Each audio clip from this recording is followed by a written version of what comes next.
Welcome to Justice by Design. I'm Kimberly Atkins-Stohr. Don't forget to click here to subscribe or follow us wherever you get your podcast. And don't forget to like us too to help others find us. You know, I've been thinking a lot about voting rights. Ever since I was a kid, I knew voting would be important and I never wanted to miss an election. And that's because I learned that it took not one, but two constitutional amendments to ensure my rights as a Black woman to be able to cast that vote. But I didn't realize the barriers that would still be in place for so many people, particularly people of color, people who are poor, people who live in far-flung places in the United States, indigenous people, still in 2024 to have access to the polls and have the confidence that their vote would be counted.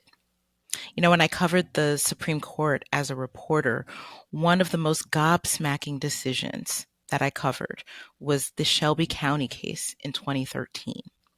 I was really appalled when Chief Justice John Roberts, in his opinion, made it seem like racism and bigotry and voter suppression were only things of the past, and we couldn't use those things that happened in the past to protect voting rights in the present. And so he stripped a key part of the Voting Rights Act with his opinion by making it impossible for the Justice Department to be able to check and ensure that any change to voting systems in places in our country, particularly in the South, that had a long history of voting rights violations, were not going to violate more voters' rights before they went into effect.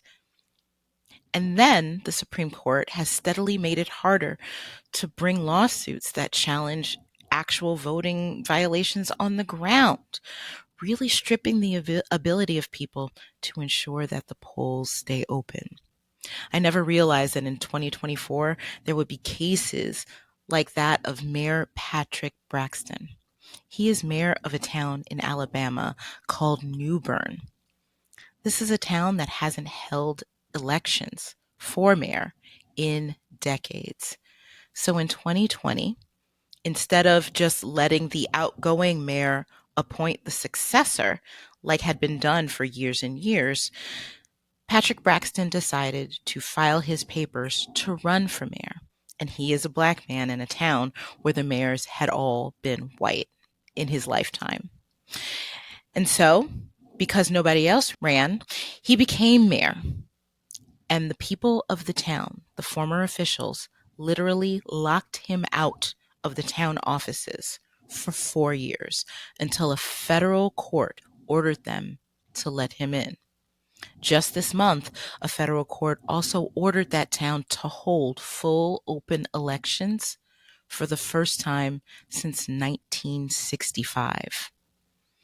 I found that story on a website called Democracy Docket, which features all kinds of information about voting rights litigation and news, and it was founded by my guest today, Marc Elias.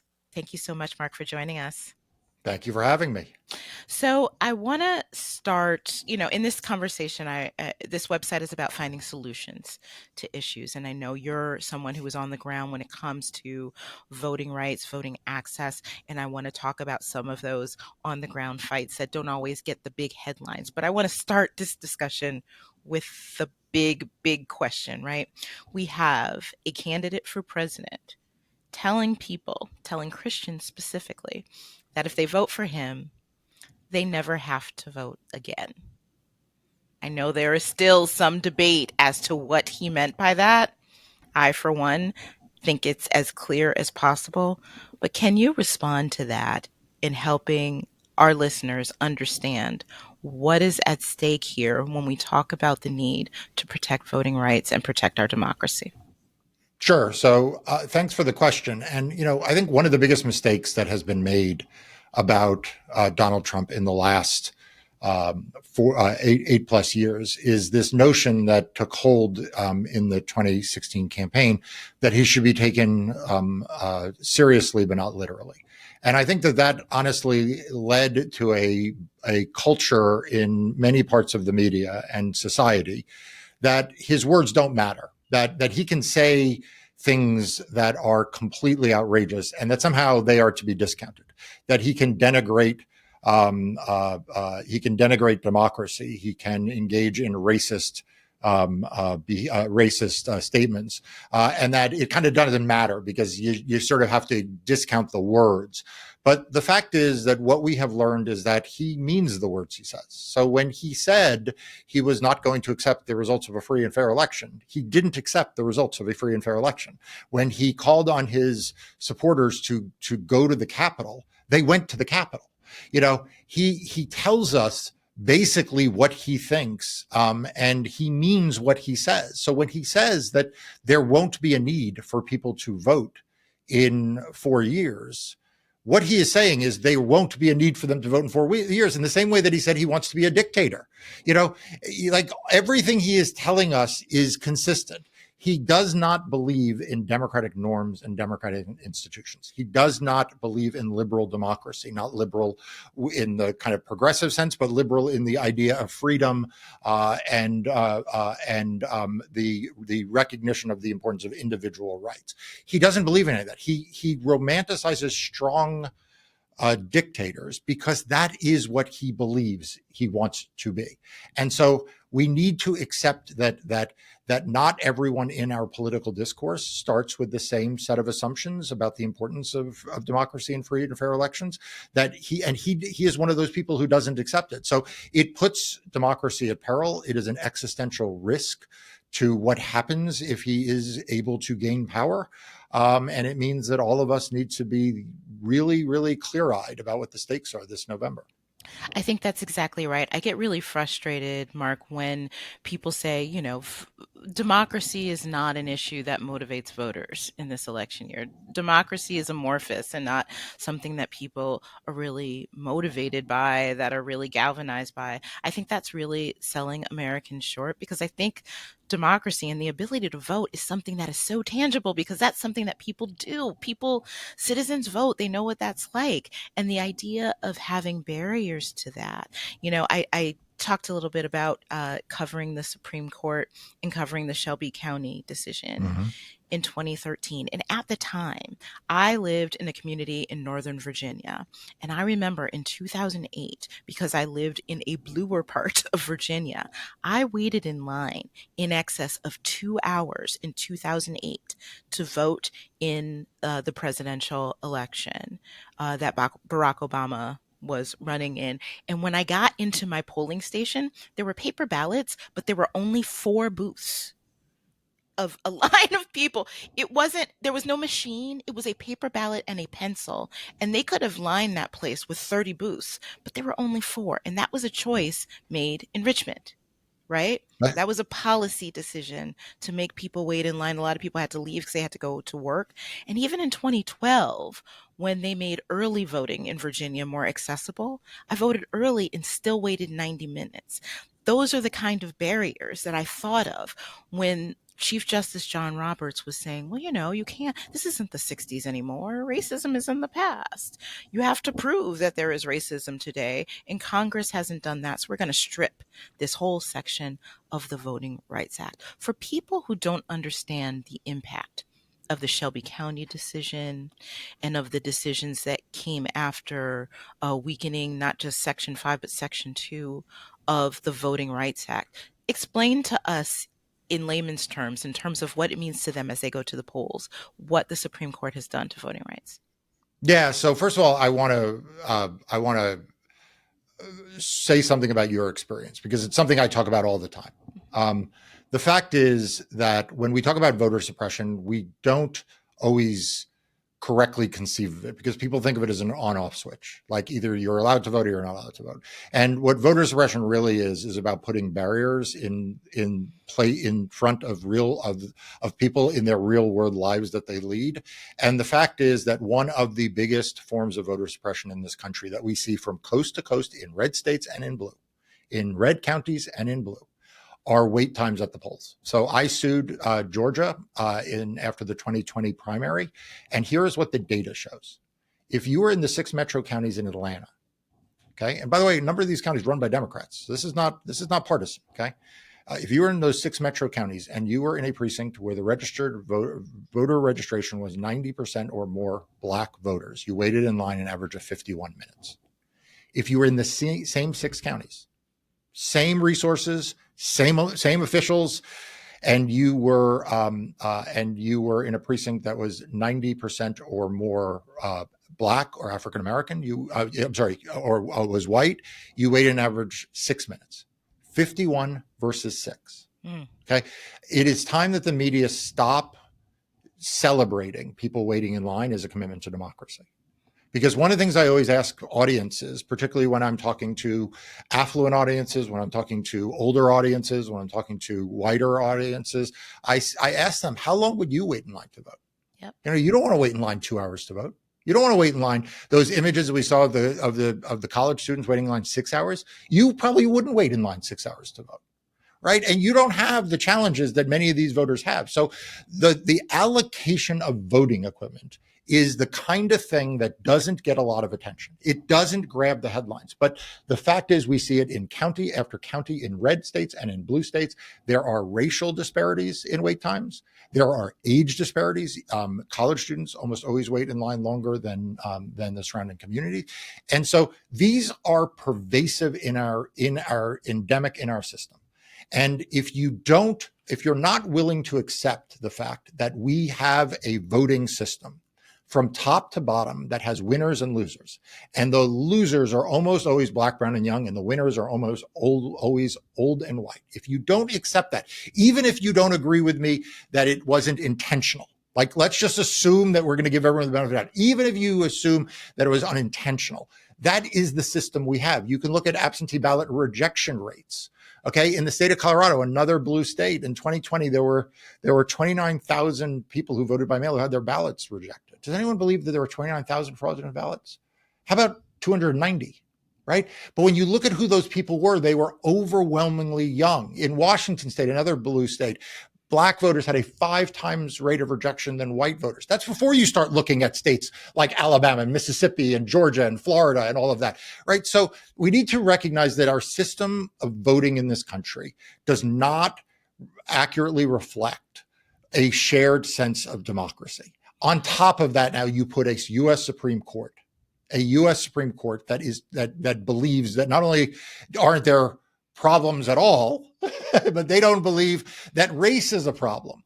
And look, my law firm brought lawsuits not 20 years ago, not 2 years ago, but this year we won a case in Alabama because Black voters were being discriminated against in the drawing of districts.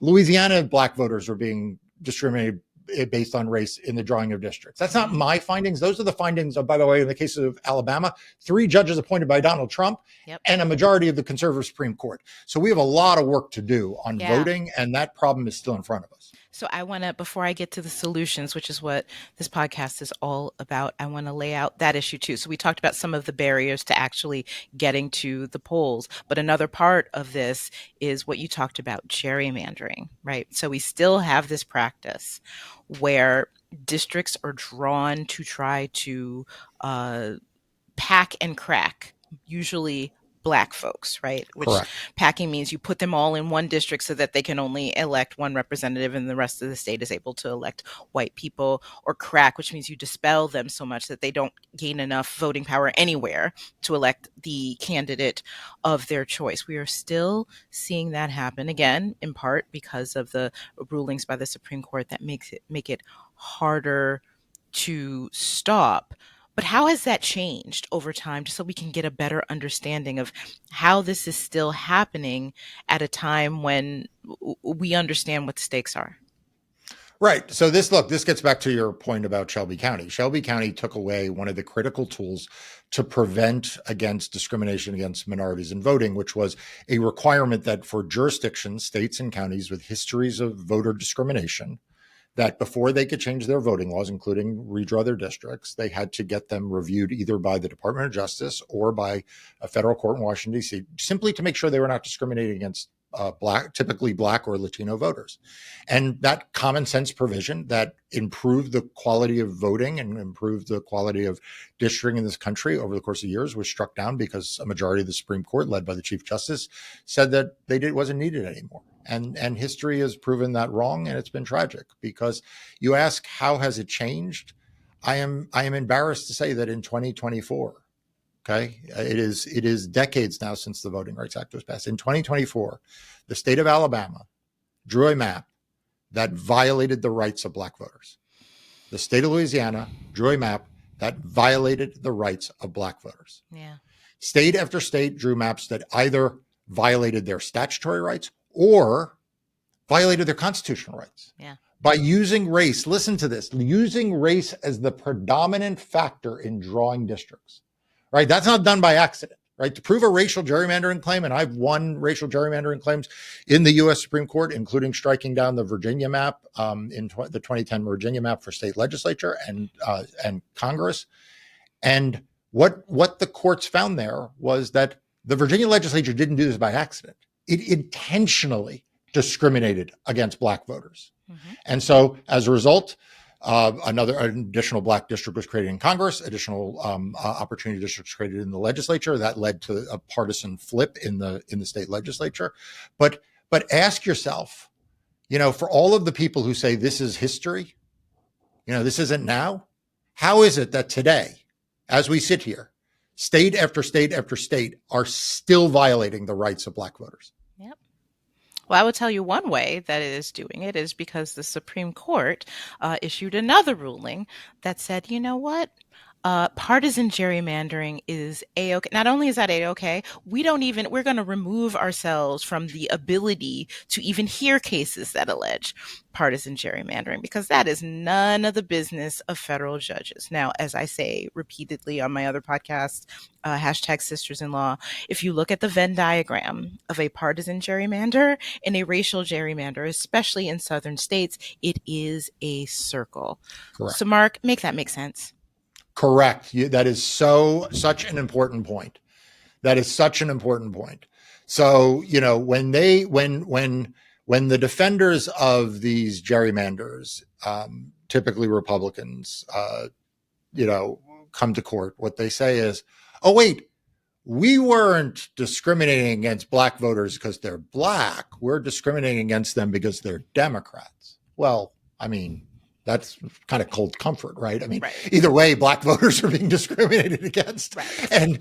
But yet this is the logic that the Supreme Court has tried to carve out, is that, look, if you're not targeting them because they're black, you're targeting just Democrats who happen to all be black or happen majority to be black, that somehow it is a legal difference. The idea that somehow that is originalism, that's what the U.S. Constitution meant by the 13th, 14th, 15th Amendment, is kind of hard to believe.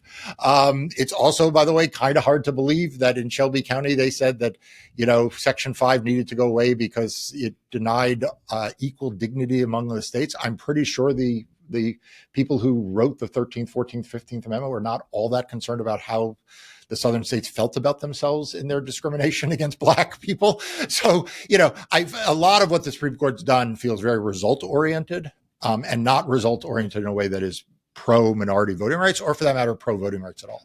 Yeah. So I want to get to the solutions, and you have been an architect of so many of these solutions. So at first, I want to go back to ballot access and ease of voting. I want to close the circle of my experience when I lived in Virginia, of voting in Virginia.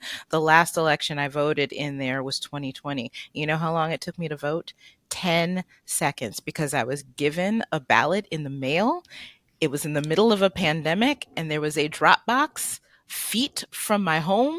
And I walked over there and I dropped my ballot in the drop box. 10 seconds. That sounds like a solution to me, Mark. Why are we not seeing this everywhere? Look, we're not seeing it because Republicans have declared war on mail-in voting. I mean, until 2020, there was no benefit to Democrats or Republicans for mail-in voting.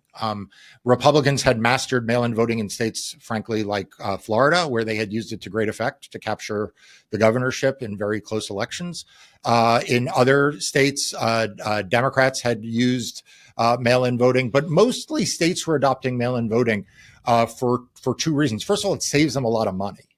Right. If you think about it, like sending out the ballots by mail means not having to close schools, not having to, deal with all of the hassles of buying a lot of voting equipment. Right. Like it's a much cheaper, efficient system to run.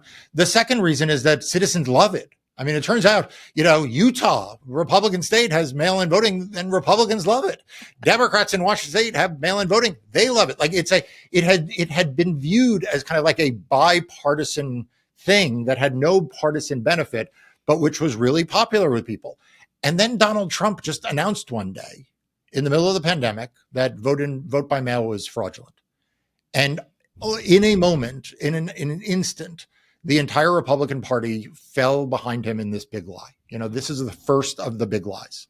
The biggest lies come later after the election, but he demonizes vote by mail, and we have been living with the consequences ever since, in which Republican legislatures that once enjoyed really, really strong vote by mail cultures are now denigrating it and are trying to get rid of drop boxes, outlawing drop boxes, making it harder to get a mail-in ballot, making it harder to return the mail-in ballot, making it easier to reject mail-in ballots. And all of it's, it's just so sad because none of it was for any good reason other than to soothe his ego.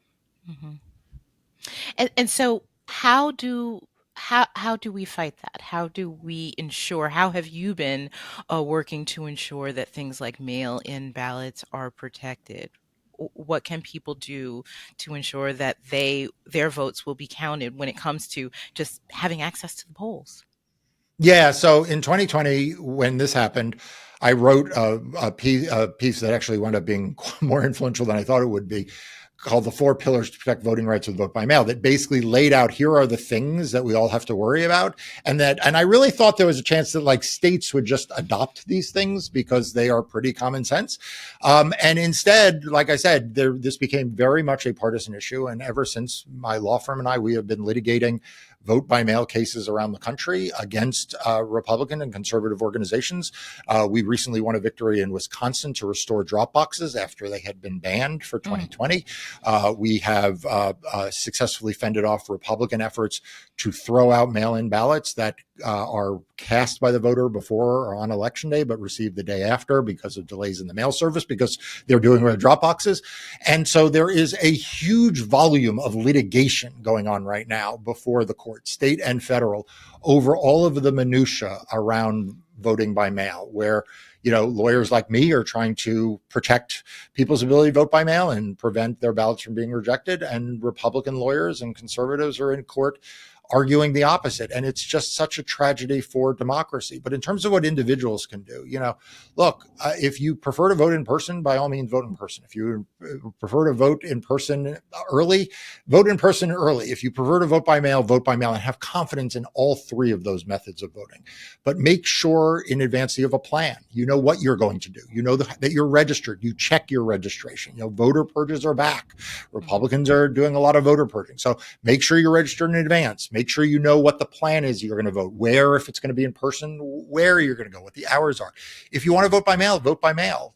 Absolutely. I vote by mail, in Virginia. I'm a Virginia resident. And get that ballot and fill it out. Make sure you seal it. If you're in a state that requires postage, put postage on it.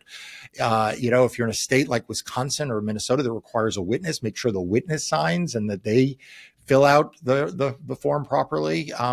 If you're in Pennsylvania, make sure it's not a naked ballot, that you put it in all the envelopes they send with you. So be careful, but don't worry, and vote and have confidence your vote will count. Yeah, so I don't live in Virginia anymore. I'm now in DC, so I have no representation at all. But that's for another episode on representation and statehood. But I want to talk a little bit more about solutions to the persistent gerrymanders that we have been seeing. We did have a case from the Supreme Court that did not spell complete doom and gloom. I won't call it a win, and that was the Milligan decision in 2023, which instead of breaking down, taking a sledgehammer further to the Voting Rights Act, actually enforced it, much to my surprise.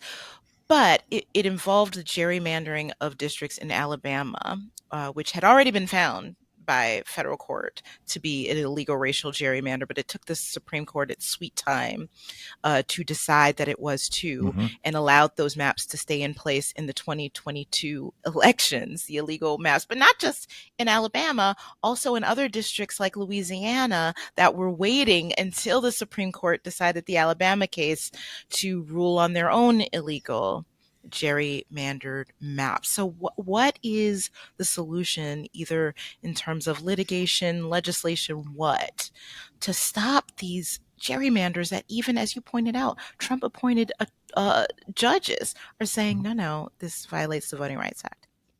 Yeah, so I think there are two problems that need to be solved that are in your question. The first is we need congressional legislation to protect voting rights. There were two very important bills. One was the John R. Lewis Voting Rights Advancement Act, which would have restored and strengthened the Voting Rights Act, and really been just a critical piece of legislation. This is, just so your audience knows, when the Voting Rights Act was reauthorized in 2006, it passed the Senate 98-0 and the House with only 33 no votes. The principal architect, or not architect, the principal outside force pushing for this was the Chamber of Commerce, the Business Roundtable, the business community. This was George Bush signed it into law. This was not controversial stuff. This is the kind of stuff that Ronald Reagan would take pride in saying this is the crown jewel of American democracy. So the John R. Lewis Voting Rights Advancement Act, the fact that Republicans opposed it is an absolute shame and a stain on their party and on the state of democracy in America today. And then the other bill was the Freedom to Vote Act. It started, there was a version for the people, then it became modified and became the Freedom to Vote Act. And it like John R. Lewis Voting Rights Advancement Act, passed the House with Democratic votes and got to the Senate and was unable to overcome the filibuster. And it is just an absolute shame, because those two bills would have solved the problem of gerrymandering, partisan gerrymandering. They would have strengthened the Voting Rights Act, not just in the redistricting context, but also in the voting context. Right? These other problems that we see would have been really, really solved. And so both of those bills are more necessary than ever. But I want to address one other thing you said, which I hope the audience is aware of, which is that the court, unfortunately, has learned to use its calendar as a separate tool to deny voting rights. Because you're right, that to me, the greatest tragedy of the Milligan decision, and the Milligan decision came out the right way in the end, right? Yep. In the end, that's a victory. But let's be clear, the black voters of Alabama were denied their federal rights, their federal statutory rights for an election cycle. And that is a deprivation of democracy they will never get back. They suffered the indignity of being disenfranchised, essentially, and have their constitutional statutory rights denied because the state of Alabama violated them, and then the U.S. Supreme Court decided it wasn't going to move quickly. And let's not, in all of the celebration about Milligan and about Louisiana, let's not forget what it meant for the voters. Mm-hmm. For the voters, it's a victory in 2024, but for 2022, they'll never get that representation back. And let's not just the voters in those states where their gerrymandered districts were placed on hold while the Supreme Court took its sweet time to decide the election. The 2022 election ended up with a Republican-controlled House by the narrowest of margins. Mm-hmm. So we will never know, but it is quite possible that it made a difference as to control of the House of Representatives that we have right now. Oh, there's no question. Look, If you look at Alabama and Louisiana, okay, that's two seats right there. Mm-hmm. In Florida, the Ron DeSantis violated the state constitution in Florida requires maps not be partisan gerrymandered and not target specific candidates for defeat or election. The Republican legislature passed a map that was, by the way, not good for Democrats, but which complied minimally with those requirements. Ron DeSantis vetoed it. He vetoed a map passed by his own party, insisted on a new map that targeted Congressman Lawson, mm-hmm. A black Democrat. It targeted his seat specifically. He lost as a result. So that case is now pending before the Florida Supreme Court. Again, even if they do the right thing, justice delayed, that's 3 seats. South Carolina, we saw a racial gerrymander there to harm black voters. That's 4 seats. Georgia was another state where their map was challenged. It was put on hold because the Alabama decision was taking too long. Yep. Since then, federal court has struck down that state's congressional and state legislative maps. The Supreme Court putting that on hold and delay did an enormous amount of damage to black voters. And I always focus on them because they're really the victims. But if you want to look at the macro political effect, yes, it had a lot of effects. Yeah, it really, really did. So I just want to end this because in that decision in Shelby County, where we're starting with and ending with, and just in Chief Justice John Roberts, we talk a lot about the Trump appointees, right? When it comes to voting rights, this is a John G. Roberts joint. Like, this is him. This is a Roberts court issue. He cares about it almost more than the other justices. Absolutely. And so he is fond of saying the only way to end discrimination by race is to stop discriminating by race, as if we live in a colorblind society where his colorblind constitution would work. As your final thoughts, Mark, what do you think of John G. Roberts' colorblind constitution in a voting rights context? So first of all, it is not consistent with the U.S. Constitution. So regardless of whether that is his personal philosophy, and I can't speak to that, the 13th, 14th, and 15th Amendments were enacted following the Civil War precisely to remedy the harms that that the newly freed slaves who were black had suffered. And it gave the federal government extraordinary powers to effectuate those, so-called Section 5. And Congress exercised that power.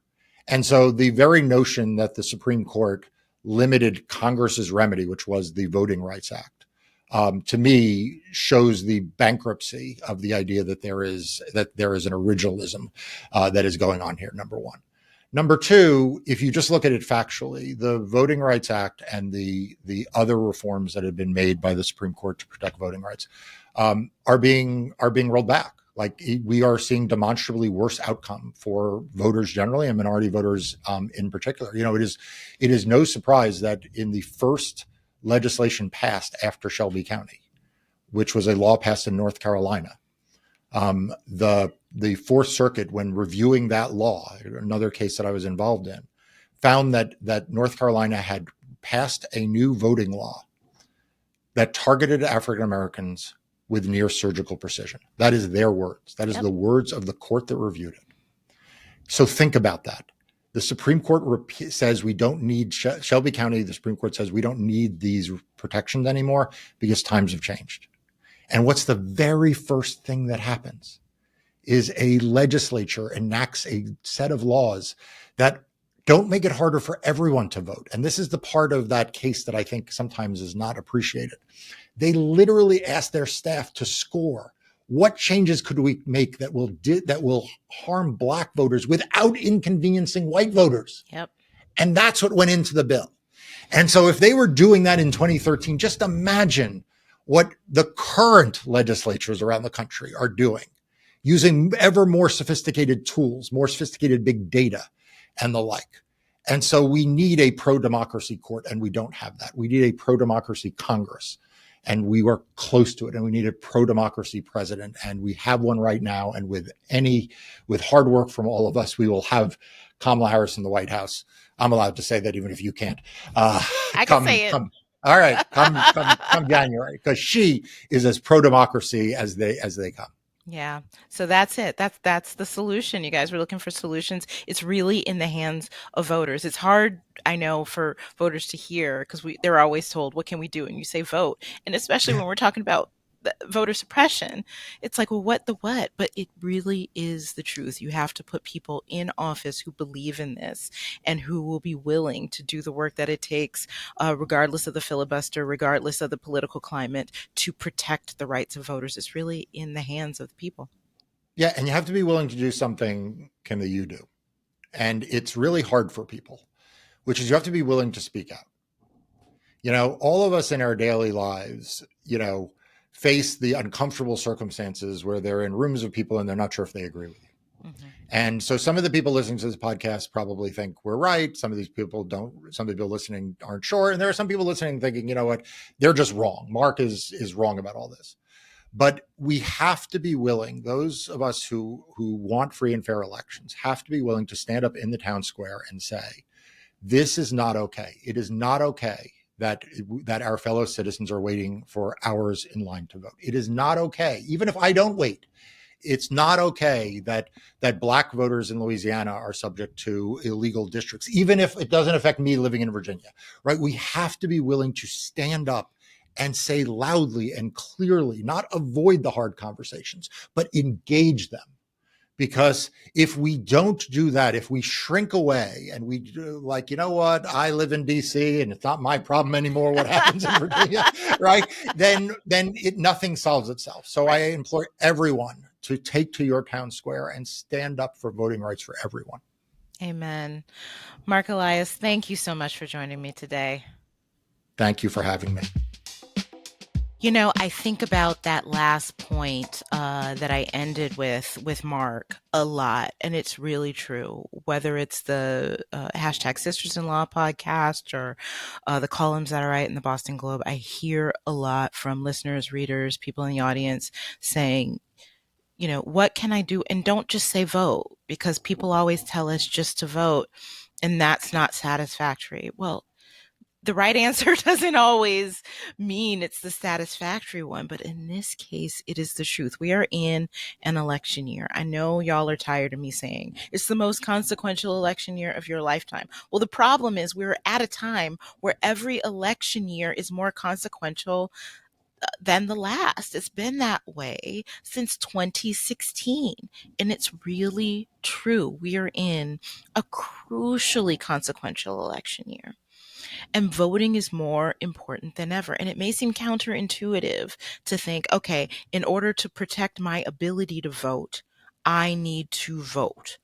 But that's exactly right. Listen, not a lot has been happening in Congress, and that's because there hasn't been the political will, not just on the part of those who want to see voter suppression thrive, which by and large are Republicans, but also among Democrats who don't feel that there is enough political capital in their pockets to spend on protecting voting rights. And the only thing that makes that difference, the only thing that will make them think differently, is if their constituents tell them so. And that is you. If you believe in the importance of voting rights, if you believe in that as part of our democracy, and honestly, it doesn't matter if you're a Democrat, Republican, or otherwise. If you believe in that, you need to vote for the candidates who believe that. You need to tell these candidates that the reason you are voting for them is that. You need to tell your elected officials that if they don't stand up for those principles, then you're not going to support them the next time.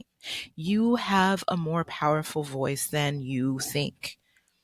And that is a crucial part of protecting our democracy. We have seen people in the last couple of weeks becoming so engaged. And look at the difference that has made. That's not just from the power holders at the top. That's from grassroots folks, you know, engaging, organizing. And there are other ways you can take part. You can take part by volunteering to be an election worker, to help the process of elections take place. You can help protect the process against the threats that you have seen. And I know that is hard. I know right now, because of the threats that election workers have faced, that's a more daunting task. But reach out to organizations that have strength in numbers and that will help protect you and help protect democracy at the same time, and do that work. It takes a lot of work. There are no easy answers to this or any of the other problems we're going to be talking about on this podcast, but the answers are in your hands. I am doing everything that I can to help bring these solutions to fruition, and I hope that you do too. And I thank you so much for joining me on this episode of Justice by Design. Don't forget to follow us on YouTube or follow us wherever you get your podcasts. Give us a like, give us 5 stars, because that helps other people find this very new podcast. And I look forward to joining you next week. Take care.